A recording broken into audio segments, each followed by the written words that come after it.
Well, good morning to you, good morning. Friday, and it's not cold, but I thought we'd get some fire going, and I need some more wood to put on the fire, so let's go to the wood box and see what we've got.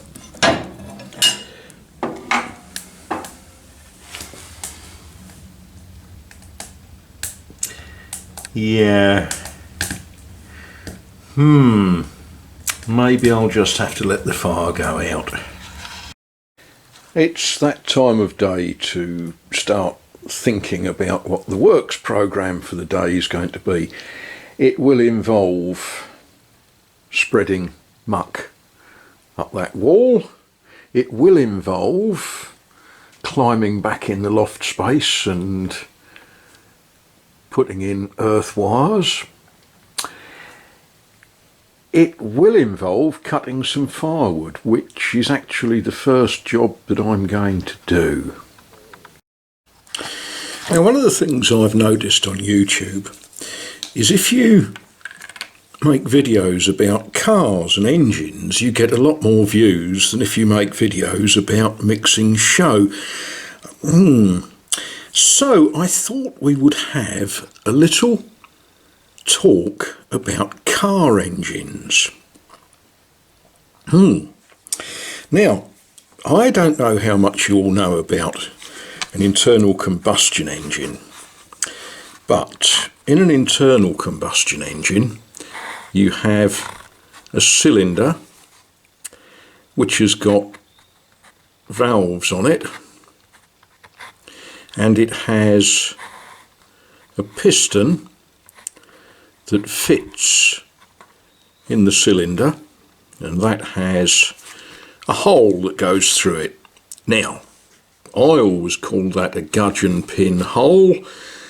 However, some people call it a wrist pin because it works like a wrist. And on that wrist pin you have a connecting rod which has a big end. It's called the big end because it's bigger than the little end. And that goes on the crankshaft.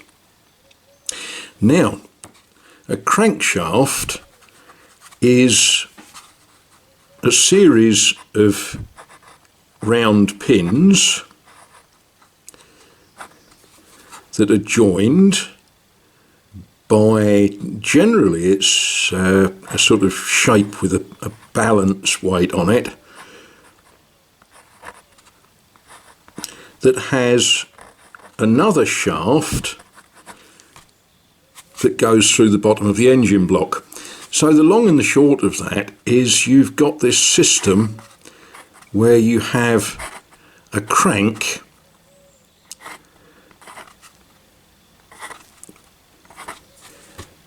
with the connecting rod, and that pushes up, down and up, and makes this rotate. That's the idea. Now, one of the things that we used to talk about was ineffective. How many F's in ineffective? Ineffective crank angle. Now, this is actually quite a simple problem in an engine. When the piston is at top dead centre and the connecting rod is vertically above the crank, it's vertically above the crank, that's the big end journal, that's the main journal, and the spark plug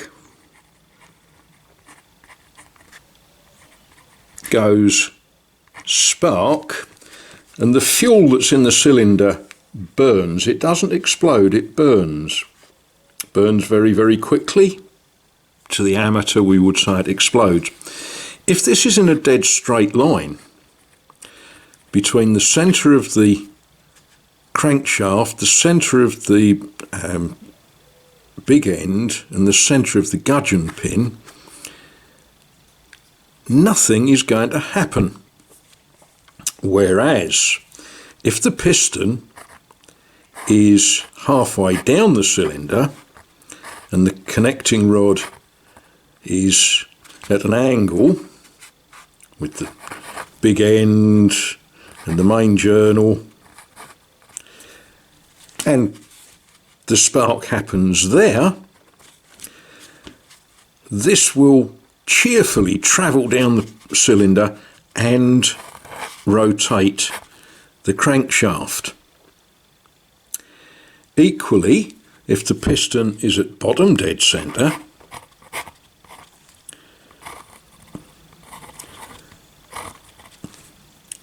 with the big end journal and the main crank journal all in a dead straight line,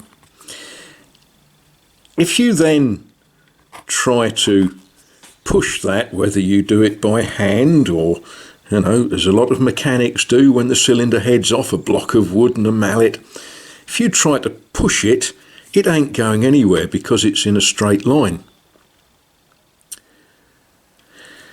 So there are 2 points on a crankshaft where you have what we talk about ineffective crank angle. That's at top dead centre and at bottom dead centre. And you might think, what on earth is he waffling about? Well, I'm going to show you a practical demonstration of why we need to know about ineffective crank angles.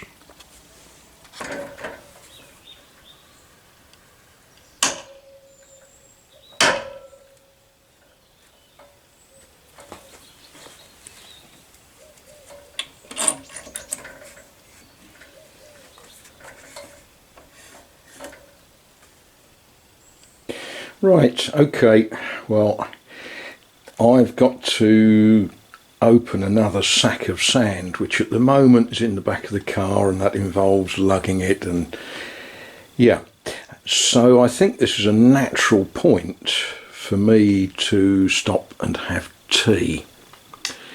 And you might look at that and you might say, yeah, okay, it ain't that smooth. Well, no, it isn't.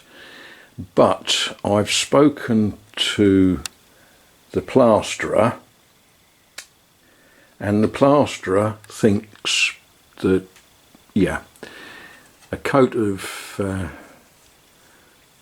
coat of plaster will take up all of the little indiscretions that are still in that wall.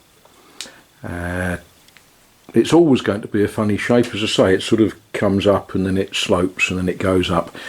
I'm not going to attempt to cure that. That's going to be character. So the plasterer did say to me the carpenter is going to hate it, but I'm mates with both of them, so that's okay. Right, well, that's the bag out of the car. No excuse for not finishing that little bit of wall. What are we using? We are using sand for rendering enduit. The sack weighs 35 kilos. That tells you how to mix it.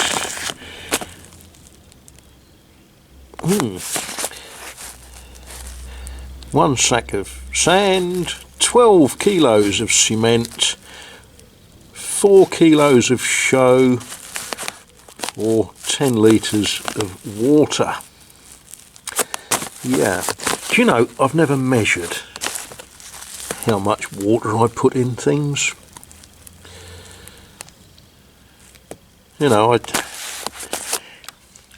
When you mix this, you know what you want it to go on like, and of course the other thing, if it's been raining, the sand is wet. If it hasn't been raining, it's dry.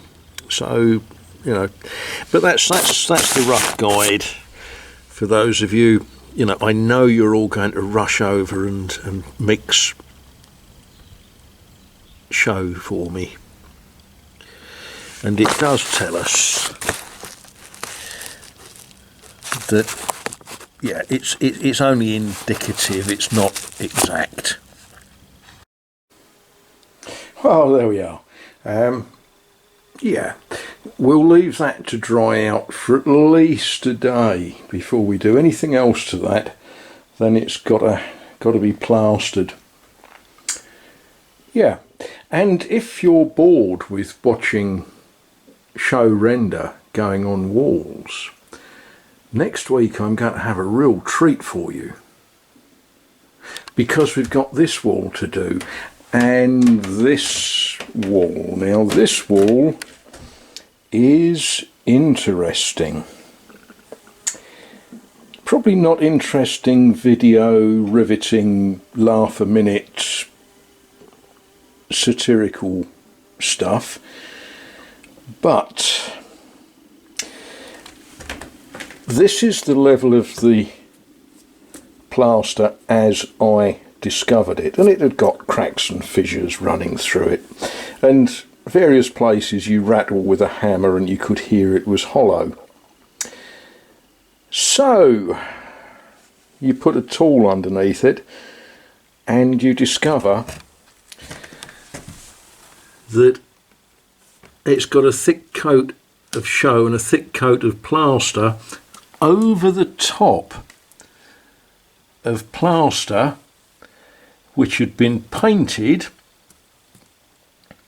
but there is some serious issues going on with this. The job with this will be to get all of the plaster off it, and then to get in there, and I will probably lay in some rebar, reinforcing rods. Not quite sure whether I'm going to have to drill them through into the garage or into the barn or not, or if there might be, but yeah, that's a job for next week. And